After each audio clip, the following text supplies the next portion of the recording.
Let me introduce today's speaker. Canadians have a very different relationship to their military than, say, the Americans or the Brits. For Americans, the military is a source of national pride, glory, and, dare I say, a misplaced source of certainty. It's glorified by Hollywood and embraced in town squares and monuments, media stories of courage and heartbreak. And while Americans don't love war, they really do love their warriors. For the Brits, their military has a history of glory dating back centuries. Yet, unlike the Americans, their stories are mostly about their leaders, their lords, their commanders. And for at least the men of the royal family, military service is as fundamental to their upbringing as schooling at Eton. For Canadians, however, our relationship is confused. For a while, we admire the brave role our military has played in both world wars and the Korean conflict. The latter part of this century has been dominated by this notion of peacekeeper. And peacekeeping, it sounds like a very good thing. Risk-free, easy even. After all, the term connotes that two warring factions have come to some sort of peace agreement, and the job of the peacekeepers, notably the Canadian military, is to make sure everybody just stays in their place. As a layman in this, I kind of see this, okay, you over there, and stay that way, and let's have dinner. Our guest today knows that this is not the case.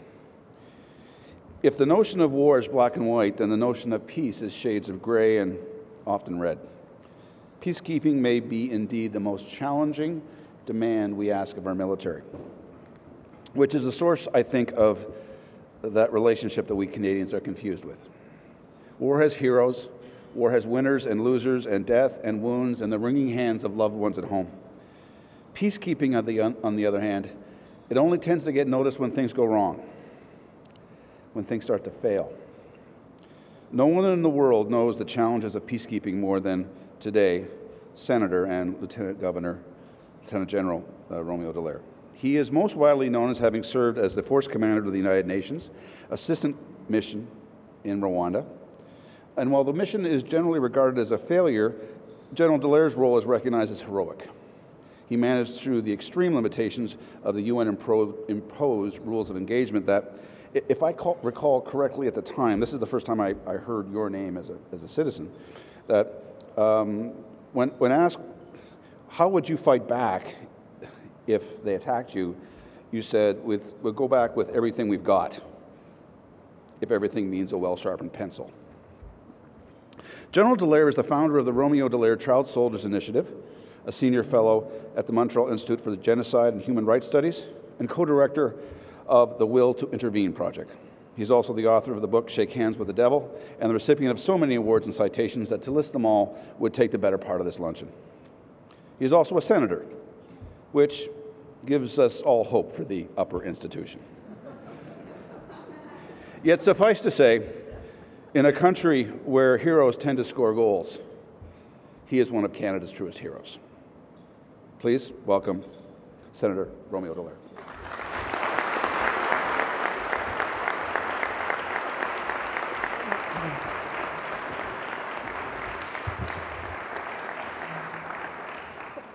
Thank you, Mr. Griffin, and thank you, members of the Empire Club, for offering me the opportunity of this podium, and also to be able to speak to colleagues and friends and interested bodies of a world that has become more and more complex and ambiguous in regards to conflict resolution, let alone maybe someday conflict prevention.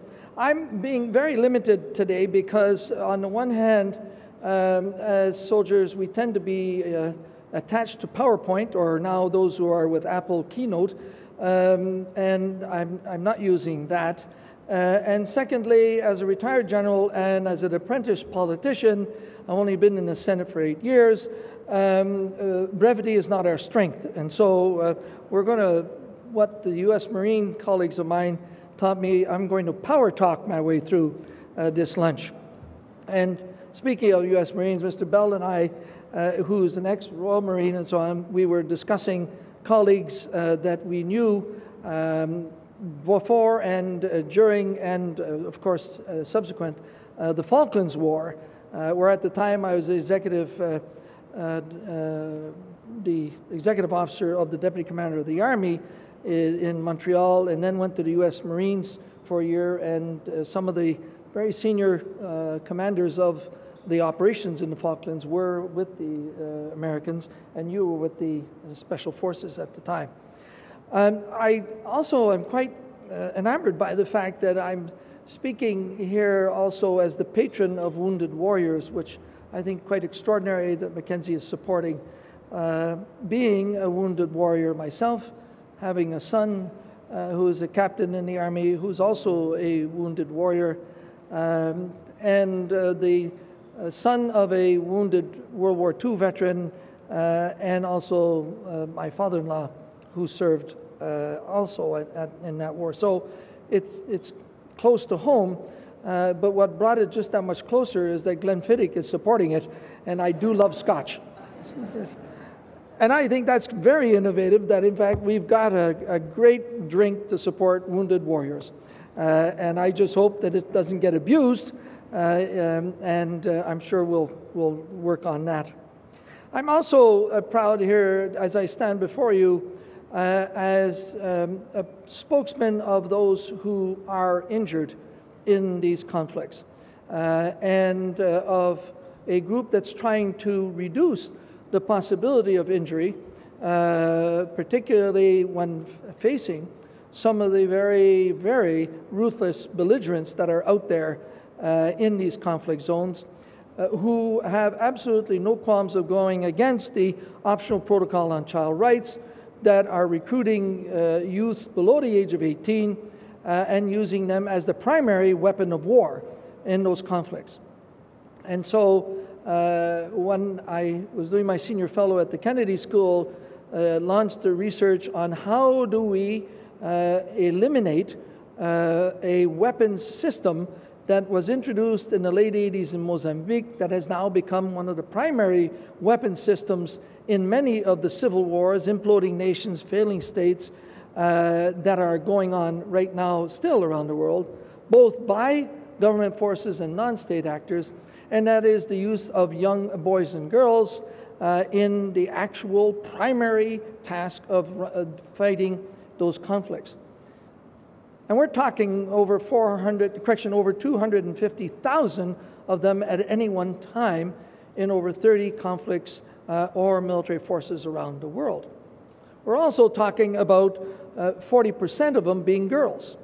And when I was in Sierra Leone negotiating and getting kids out of the rebel forces at the ebbing part of that war, I could get 10 boys for every girl out of the bush, because girls are far more useful than boys.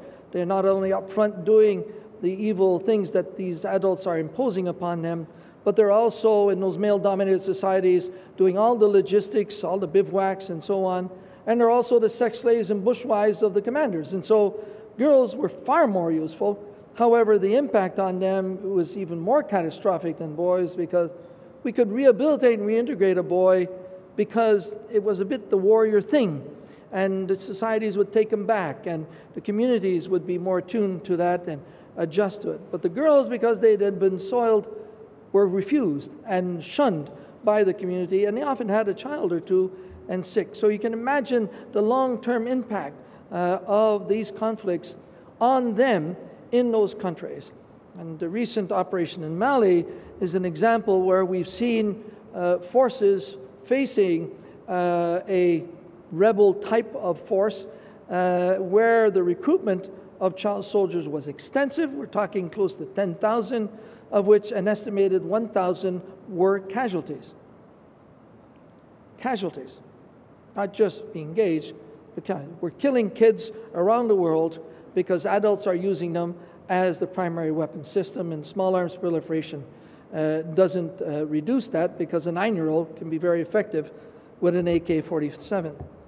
Which brought me close to the child soldier, but close to a particular dimension of the subject today surrounding the wounded warriors, and that is what creates these wounds. What is the most prevalent wound that we're now seeing in these very complex and ambiguous missions that are out there that have nothing to do with the old classic NATO Eurocentric force on force, where a couple million professional soldiers were facing a couple million of others, and then one day when the politicians would fail and the diplomats couldn't repair it, they'd turn to the generals and say, fight, and the last one standing would win, meaning essentially it was attrition warfare in the grandest scale in Europe between the two big blocs. Well, that ended in 1989, and we find ourselves in a whole bunch of other types of conflicts that are not less ruthless. On the contrary, many of them become even more ruthless as the belligerents are less and less inclined to follow humanitarian law of armed conflict. And so I have no problems of using the civilian population as both an instrument of war and a tool to gain power. In Rwanda 20 years ago, the extremists moved over 4 million people, both internally displaced and refugeed, in order to sustain a power base that if negotiations would have happened, they would have been able to negotiate with about half of the population under their control. They literally moved 4 million people. They also slaughtered nearly 1 million in doing it. And that's all in 100 days. And so we watched that. The world watched it. And no one really was interested. And to the recce parties that came to the start of my mission when the genocide commenced, and they entered my headquarters to debrief me, they would say, General, we're not going to send anybody to reinforce you. And I'd say, well, why not? They said, well, there's nothing here. And I'd say, what do you mean? Well, they said, Rwanda is of no consequence. It's not in a strategic position. There are no strategic resources. There's no oil or anything of that nature. The only thing that's here are human beings, and maybe there's too many of them anyways. The only thing that's here are human beings. And that didn't carry the day. And so just look at, since then, where Canada brought in the responsibility to protect, got the world to agree to it in 2005, and then look at the conflicts that are still ongoing today. And so conflicts like Syria are not conflicts where we got to go in and blast our way through it, as we did in Libya and left one significant problematic of insecurity in the region, but it is to be a far more sophisticated use of things like responsibility to protect, preventing mass atrocities of people, and getting in there and separating the forces early enough that you need a minimum of force, but at this stage, you probably need as many as we used in Dayton. And I use that because at the same time that I couldn't keep 450 troops in the field and fighting to keep them in the field in the midst of that genocide, we poured 67,000 in ex-Yugoslavia. So why can't we pour 67,000 in Syria?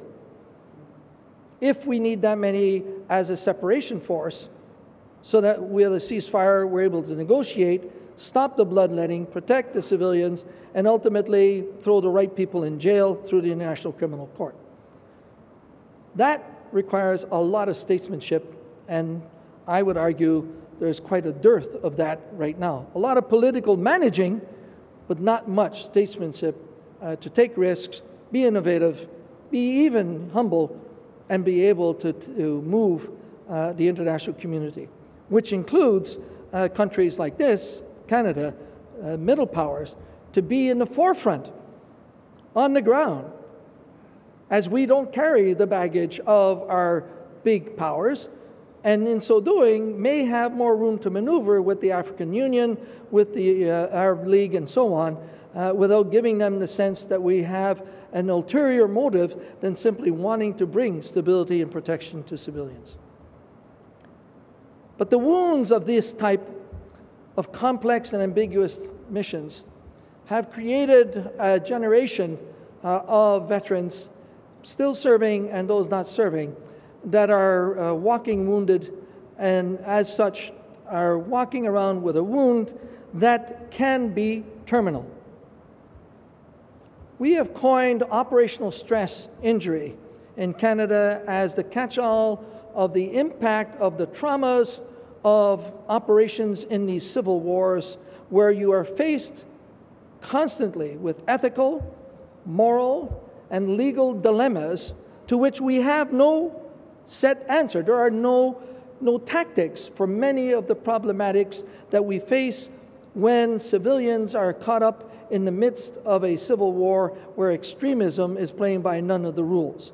And in so doing, you are constrained often by your own national assets who are not willing that you commit in order to take casualties. Our fear of casualties is in fact a dominant decision maker. We're out of Afghanistan far too early, not because it's cost us an arm and a leg, it's because it cost us 158 killed, about 650 severe injured, and close to 5,000 who are injured psychologically. That's why we're out. Problem is we haven't really did that assessment to its full strength. The real assessment is we're probably closer to 200 killed. Why? Because those who have been injured psychologically through what is known as post-traumatic stress disorder have been taking their lives themselves. And the boards of inquiry have proven that it was directly related to the injury of post-traumatic stress that has led them to commit suicide. Last week, my old regiment, a 21-year-old who was in Afghanistan, who was caught up in a firefight with a forward observation group in the artillery, simply could not handle it, even though he was trying to work through with the medication and the therapy, and he hung himself. Last Monday, we put flowers on the grave of a Major, Luc Racine, who was one of the 12 Canadian officers to reinforce my mission. The only ones who reinforced my mission during the genocide was Canada, and keeping 2 Hercules aircraft flying that permitted us to even get our evacuate our injured and get some resources in. He committed suicide 5 years ago, 14 years after the mission, and directly related to the traumas lived there. But it's gotten even another step. The injuries of post-traumatic stress on these soldiers, if not caught early, exacerbate and become much more difficult and complex to handle. But we're now seeing that those who are injured, and even though they're getting certain levels of care, create a significant impact on their families. And the impact comes from 2 sides. It comes from one side, the fact that the families live the missions with us now. My mother-in-law, when I came back from Rwanda, said she would have never survived World War II if she would have had to go through what my family went through. My father-in-law commanded a regiment, an infantry regiment in World War II. She knew nothing what was going on over there. There was censorship, very poor communications, and the whole country was at war. And so they were able to handle it in that way. But today, our families live the missions with us because the media is everywhere. And soon, the media will be in the trench where that soldier is going to get a bullet between his eyeballs, and they're going to give us a play-by-play description of it. And so they are providing that information, and our families are zapping all the time, whether we're being injured or captured or killed or whatever. And so when you come back from these missions, they have been stressed out. They have lived through some very complex traumas, as you have, but there's a disconnect there. And that disconnect is the fact that although the military are being handled by the federal government through either Veterans Affairs or the Department of National Defense, if they're still serving, to get therapy and medication and peer support, which is crucial, the families are in the hands of the provincial system. And there isn't one provincial system that isn't overborne and smothered under the demands of psychiatric help and mental illness demands. And so the families are left hanging. So it's one thing to help the soldier, but if you're not helping the family, you are not achieving your aim. So that's got to be relooked at.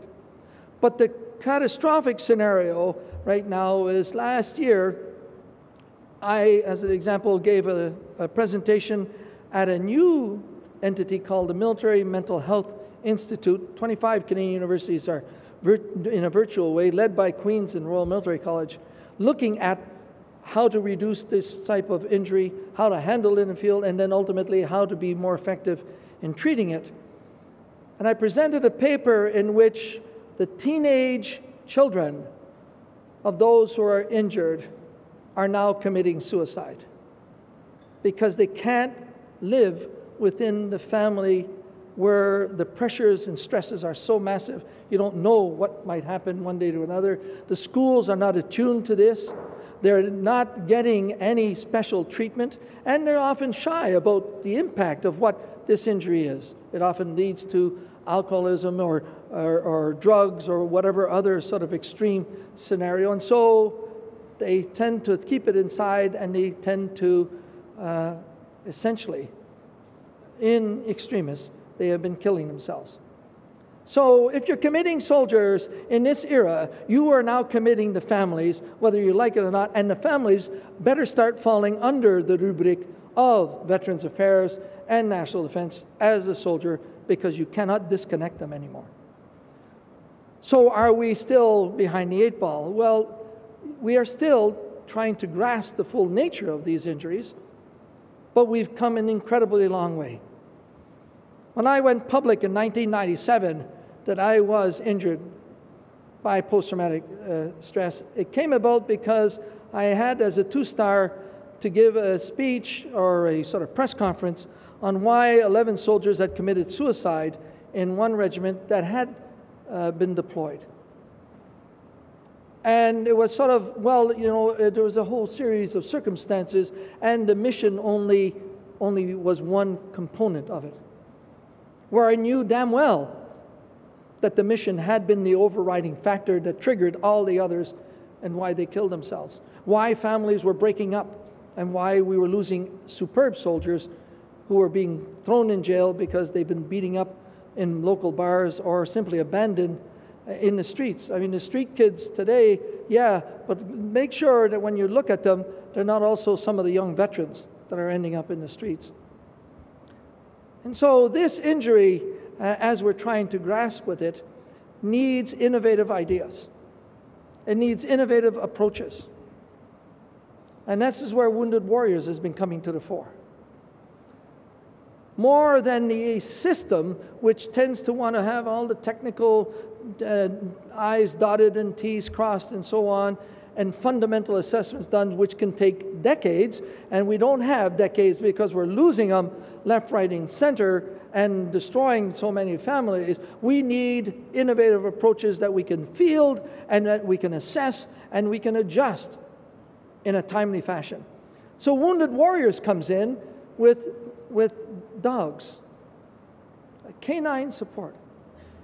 One of the most demanding dimensions of being injured with PTSD is that, one, you tend to feel alone. And you don't want to talk necessarily with the run-of-the-mill because your vulnerability is all in your psychological, the actual gray cells have been shot, and a number of them, and you're trying to realign how to handle stress, how to handle groups, how to handle communications. And so if you don't have a peer support person, a person who's willing to sit there for 4 hours and listen to you talk and cry and laugh without asking a stupid question, then what do you got? What warmth do you have? What other entity alive do you have that might give you some solace and some reason to want to maybe continue, not just to exist, but possibly even wanting to live, to go beyond what the minimum of that injury will impose upon you? And dogs have proven to be extraordinary loyal companions.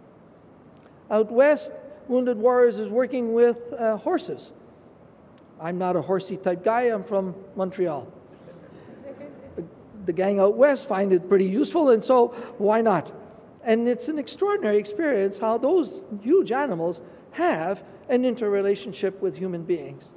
And it is permitting them to empty, to take away the pressure, to sustain that injury, that hurt, that has physical impacts. The day after I left Rwanda, my left shoulder, arm were completely paralyzed. 4 months later, it disappeared. After all kinds of scans and this and that and so on, they found nothing, and it was purely stress. And so there are physical injuries, let alone the terminal dimension of this injury. And so we need innovative thinkers. We need innovative approaches. We need timely support to handle the legacy of Afghanistan, but ladies and gentlemen, also 20 years of peacekeeping, peacemaking, of conflict resolution that we've been engaged in since the first Gulf War in 1991. The Canadian forces, for the last 25 years, has been a military in the field hoping to come back to garrison to lick its wounds. Contrary to the bulk of my career during the Cold War, where we were a garrison military prepared to deploy to war. The system didn't recognize that and took decades to bring in some of the solutions. And we're discovering that some of the solutions are not still within, but are from without to influence us, and Wounded Warriors is one of those entities. The Child Soldier Initiative that I am leading, where we are now in Sierra Leone, we're in Central Africa, we are looking even at the drug wars in the favelas in South America, and ultimately even looking at the diasporas in this country, where children are being recruited for overseas or being recruited in gangs here. As we are looking at this, one of the reasons we're looking at it is because how many children can a soldier kill without coming back home and not being able to look at his own? The only doctrine out there is you treat them as combatants and you use whatever lethal force in self-defense or within the operational context. Be it a girl 13 or a boy 15, if they're in a combat scenario, that is your responsibility. That's the only doctrine. We are arguing that we can stop the recruitment and we can also make the children a liability to adults who want to use them, because we are creating casualties between the ears of our soldiers who are committed to these missions, facing these kids, and ultimately being significantly traumatized. A small example, this week I was at the Royal Military College discussing with the Commandant a number of subjects, and one of the ones was to continue to encourage the officer cadets. 12 officer cadets in 2011 organized in the Expeditionary Club, they have all kinds of clubs, they organized a walk up Kilimanjaro. And they collected $32,000. They needed $12,000 to handle the logistics, so they had a check of $20,000. And they gave that check of $20,000 to my research and field deployability of child soldiers, because they said, if we can help you reduce the threats that are out there to us when we future will be commanding troops and reducing the possibility of injuries, then maybe that makes sense. And it does. And so, ladies and gentlemen, investing in taking care of our current generation of veterans that are wounded is an investment in preventing that same wound being so catastrophic in the next round, because we will have learned. We will have used innovative approaches. We will have studied it and applied it, and that's why we need people like Wounded Warriors. We could often, not often, but at times use a bottle of scotch too, but essentially Wounded Warriors to fund and to innovate and to give us the metrics needed to change policy. And so with that, we are still today in Afghanistan with the last of our forces coming back within the next couple months. We will be straddled with the injuries of that war, not only the physical, but the psychological injuries for decades to come.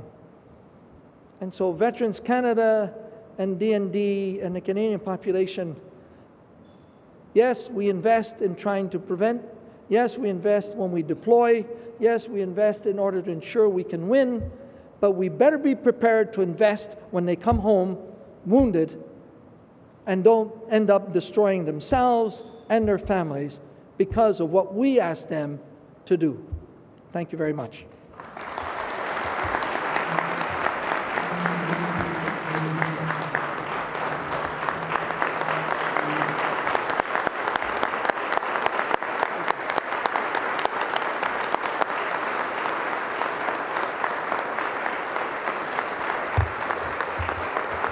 There's some people in the audience. If anybody would like to ask, you can sit back down. We'll have more chances to applaud in a second, I think. Does anybody have any questions for the Senator? Jenna is out there with a microphone. Now that you've had your 2-minute stretch, you're able to... Is it on? Okay.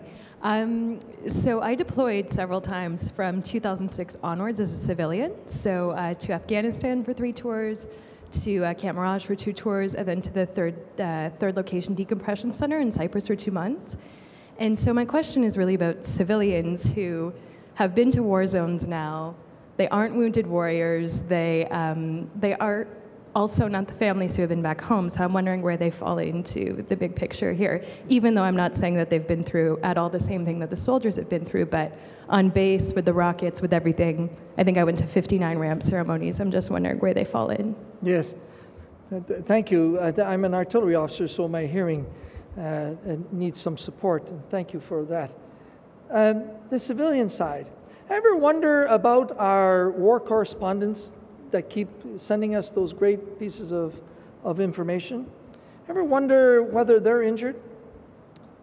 Ever wonder what sort of care they're getting so that they're giving us some good objective material? What about the first responders in the NGO community? Everything from Médecins Sans Frontières through all the other UNICEF and everything. What are they getting as far as support? What about our diplomats? How are they being handled? What about our RCMP and the policemen from different municipalities who are being deployed and caught up in the midst of those? What are they getting as a structured methodology of handling their ability to return to the reality of here, this opulent country that Canada is, compared to the other reality that they've been living in, where 80% of humanity lives in inhuman conditions? And by the by, if they are injured psychologically, what are they getting for care? And it has been quite a fight to have both the machoism of some of these uniform structures and organizations to recognize that they have people that are injured between the ears and that they require professional therapy. They require medication. I applaud the Canadian universities and particularly the chemistry departments because they produce great dope, and it gives us an opportunity to be able to handle our day-to-day. I take 9 pills a day. I'm in my 13th year of therapy. And so they need the medication and they need the peer support, which we did innovate. And that through Senator Kearney, who's brought in the new national medical program on psychiatric support that I don't know if it's still funded or not, had in there a peer support structure for the civilian population of Canada to introduce it. And so many of the organizations provide nothing. They just still have what I had when I came back in '94, which was work hard, and with time, it'll go away. And that is so false that it is irresponsible. And I will give you one small example. Not this last Easter, but the Easter before, as a new grandfather, I had an 8-month-old daughter.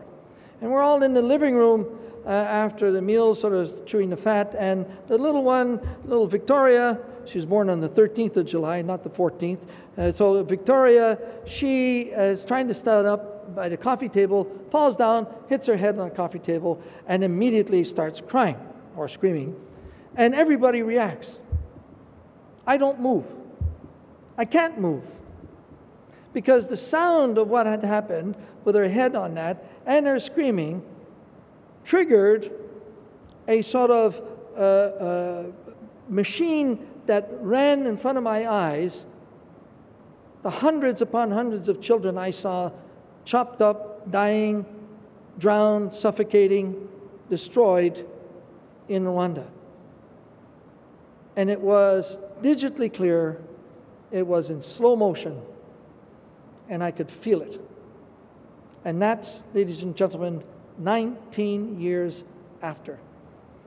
So there are days where we wake up, just like some of the Holocaust survivors, where the Holocaust happened this morning. And it could be triggered by sound, by a noise, by a conversation, by something that simply comes back to mind by bad weather. And so that vulnerability has got to be handled. And many of the first responders in our country, from paramedics to police to firemen and so on, get nothing. They're thrown to the provincial systems that are already overworked. The RCMP don't even have a system to really handle their own. And go and see the journalists, go and see the NGO communities, and you will see there's a lot of people there hurting. And so the attrition rate of those is much higher than it should be, because we simply haven't recognized that this is an injury.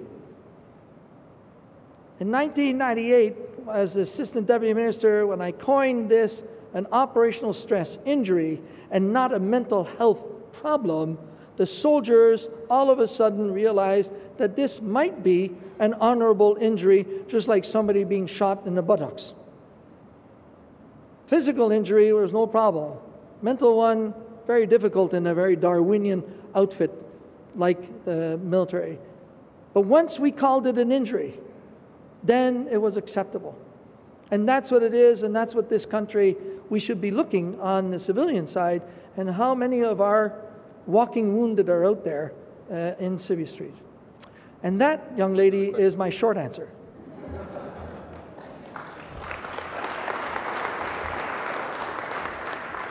We're not going to let you go until about 4 o'clock with these kind of answers, but they're all good ones. Do we have any more questions? No, not at this point. Yeah. Oh, sorry. Coffee. Yes. Senator Dallaire, my question relates to Syria. Yes. Last Saturday on the House with Evan Solomon, you spoke at length about your view that Syria needed to look at, I think you called it Article 7, separation of forces by the United Nations. And my question is, what level of confidence do you have in the United Nations and their ability to move in there under Section 7? I think that's the correct section. Chapter 7, yes. And I would also compliment you on the use of the word attenuate when you said to Evan that that would attenuate the conflict in Syria. I haven't heard the word attenuate used in years and years, but your command of the English language and your ability to talk to us about these issues is something I, as a fellow Canadian, I'm very proud of. But your confidence in the United Nations is my real question. I have to respond, if I may, about the language side, because my primary tongue is Québécois, or as my friends in France would say, 18th century French. When my first book won the Governor General's Award for Nonfiction, I wrote it in English, and the French winner of that year's nonfiction for the French book went to the podium and thanked the Governor General for having received the award, and then turned to me and thanked me for having written my book in English. Now, in regards to the UN, Kofi Annan was mandated when he took over from Boutros Ghali, who was not extended, by the Americans principally to bring in reforms to the UN. And by 2003, going on 2004, had about 100 recommendations for reforming the UN in order to make it more effective. And it was rather catastrophic that 3 months before the 2005 General Assembly, the American ambassador, who had a white mustache just like mine, and his name was Bolton, poo-pooed all those recommendations and used the veto on them, except the responsibility to protect one that was implemented. Now, those reforms are sitting there, and nobody's picked up the baton to try to move them, which included everything from Security Council to all the other components, including personnel. So what about Syria today and the UN? I am not the biggest of NATO fans. I think NATO is a big outfit. I think it's got a lot of baggage, and it needs a lot of capability to be deployed. And I do believe, however, strongly in regional capabilities of building up the African Union, bringing up the Organization of American States, building up European Union, so that they actually can take on the job without having to turn to the Americans to do it. And so in the first instance, I believe that there are regional capabilities that we could reinforce to start with when these conflicts are nurturing and get involved in maybe preventing them. I sit as a part of the Secretary General's Advisory Board on Genocide Prevention with Desmond Tutu and Gareth Evans, who's the author of R2P, and we believe that we could be in there much earlier and potentially prevent them. But with Libya as the example, recent, where the UN turned to NATO to support the rebels from 10,000 feet, though, the situation in regards to use of force has been exacerbated, and particularly the use of force through the UN has been exacerbated by the fact that the Russians and Chinese quite rightly believe that the other powers with NATO went beyond the mandate of simply protecting the civilians, but went into a regime change by wiping out, giving the scenario to wipe out Gaddafi. And that was wrong. It was wrong because the Security Council has no strategic command and control capability. It can't command the troops in the field. It's got 100,000 of them out there, but they're all in individual missions and so on. They don't have a strategic command and control capability. It has no strategic intelligence gathering capability. It has no strategic operational planning capability. And so you create ad hoc from scratch every time you launch a mission. And that was what makes it vulnerable, and that's why many countries, particularly the developed countries, the NATO-type countries, don't want to play, is we're putting troops into the hands of who with what. And so I believe that it's not by walking away from the UN that we're actually going to provide the international community with more neutral capability that can go in and separate belligerents and have the weight of the international community behind it through responsibility to protect and through the mandate. I believe that we can do that only if the NATO-type countries and the middle powers like Japan and also including the Chinese, of course, and the Russians, deploy troops on the ground. We have essentially Pontius Pilate our interest in deploying troops under the UN to developing countries who have lots of troops but have no equipment, have no command and control, don't have the sophistication of the training in order to handle these complex mandates, and have no logistics to sustain their forces in the field. And it emasculates them, and I'm just back from the Eastern Congo, Kivu, Ituri, South Sudan, and Central African Republic, and I can tell you all kinds of stories, let alone what I've personally experienced before. And so only if the developed countries return to the UN and provide that capability and then willingly want to give the UN that capacity will we ultimately regain confidence. And it's so, in the case of Syria, I believe that if instead of trying to use aircraft at 10,000 feet to blow away whatever, as we did in Libya, the day Gaddafi said, I'm going to crush these cockroaches, those were exactly the same words that the extremists in Rwanda used to slaughter the Tutsis. And so that day was the day we were to deploy boots on the ground, to be between the rebels and the Gaddafi forces, and stop arming the rebels, stop bleeding the rebels, stop bringing in all kinds of mercenaries, and tell Gaddafi, we're protecting these people, you don't like it, take us on.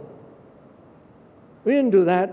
We reinforced the rebels who fought, bled, and now have created so much turmoil in that country that the after action might even be worse than the original plan, which is the argument the Russians are using for not wanting to support responsibility to protect and going into Syria.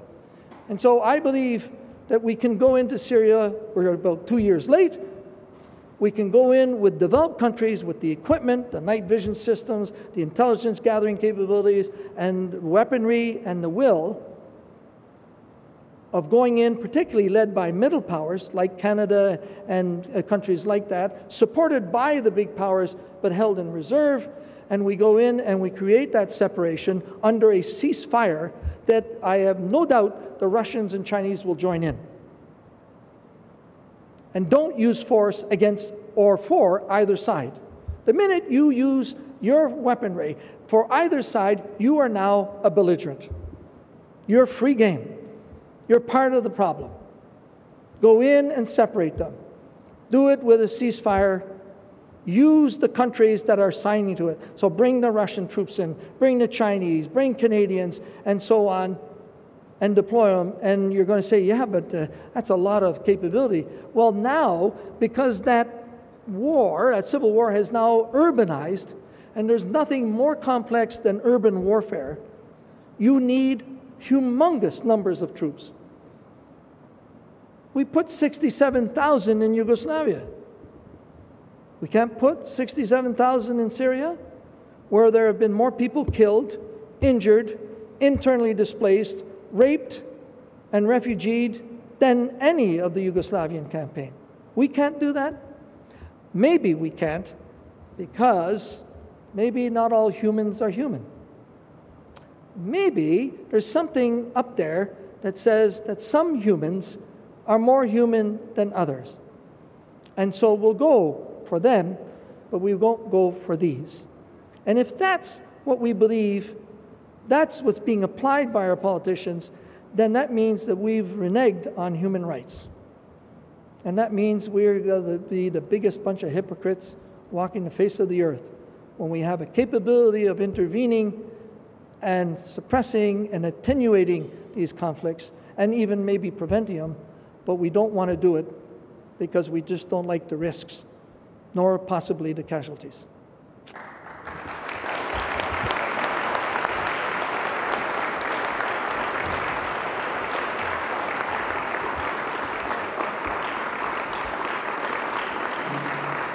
Thank you, Senator. Thank you. I would now like to introduce Mr. Alan Bell, President of the Mackenzie Institute, to thank officially our guest speaker.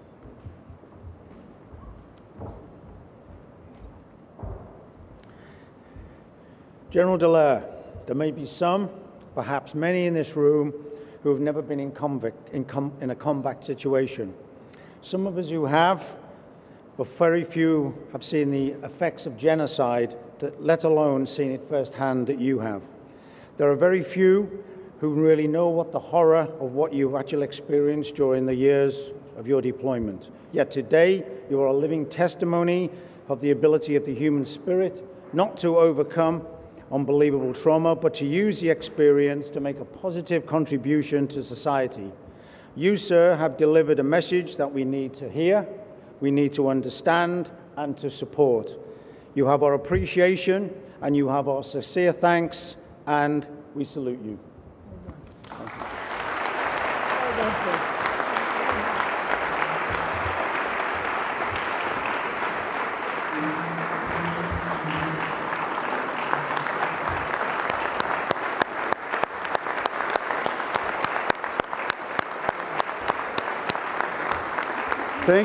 Thank you, Alan, and thank you. You're a wonderful audience. But we're not finished yet. I'd like to now welcome Ms. Beth Ann Thomas of Glenfiddich to offer a special thank you and toast to Canada's wounded veterans.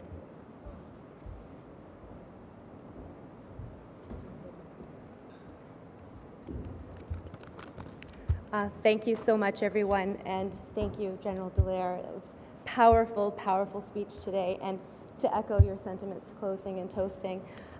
It's an honor and privilege to be here today, and it's also an honor that Glenfiddich has the freedom and ability to join with Wounded Warriors Canada to pioneer a partnership that is built on looking after our Canadian soldiers, both serving and retired, and specifically in the field of mental health and post-traumatic stress disorder.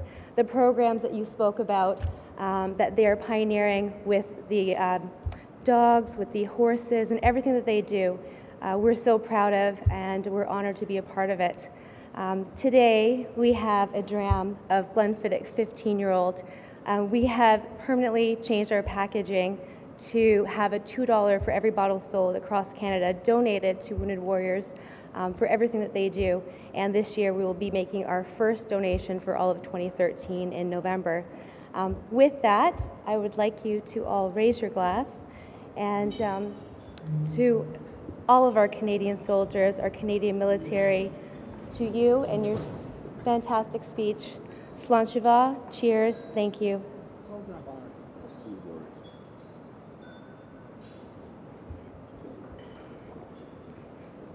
Thank you very much. Thanks.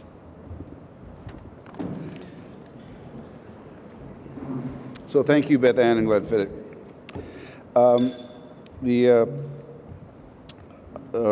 Senator Dallaire, I would like to just invite you up one more time. I want to give you, and actually you asked for this while we were lined up, as a token of our thanks, we would like to give you a copy of our book, Who Said That? It's a list of quotes from the first 100 years. And I found one in here which is quite relevant. It's from September 1991. A toast to the armed forces from Major General R.W. Lewis, who was also a past president of the Empire Club. And we were having a dinner there in the honor of Lincoln Alexander. So what General Lewis said was, the armed forces of Canada have a history best described as a recurrent cycle of significant achievement, debilitating and demoralizing neglect, and prospects of revitalization and the realization of which was often just beyond reach. Thank you very much. May I say one last word? I use a book of quotes from Winston Churchill. It's called Winston's Wicked Wit, and I enjoy immensely using them in the chamber and the Senate in my speeches. I will certainly use this. When I speak across this country, I like to end with the following. I don't think that there's a more significant time to serve in uniform than now in these times of very complex and demanding missions, apart from the fact that if we are ever attacked directly. But those who serve ask two things of their fellow citizens. One, when you commit them, give them the tools to succeed and have the same intestinal fortitude that they and their families have to sustain the sacrifices of seeing the mission through. And you come back when it's successful or when you have to realign it, and not when it's politically cute to do so, particularly when you spilt blood. And the second thing is when they do come back, either in body bags or wounded, that we treat them and their family with respect, with dignity, and we hope that they don't have to fight again to live decently as wounded warriors in this country. This town has become a garrison city that has enormous now prestige in the military at how you've handled through the Highway of Heroes and the like. Continue that support and support us in supporting those troops and their families. Thank you very much.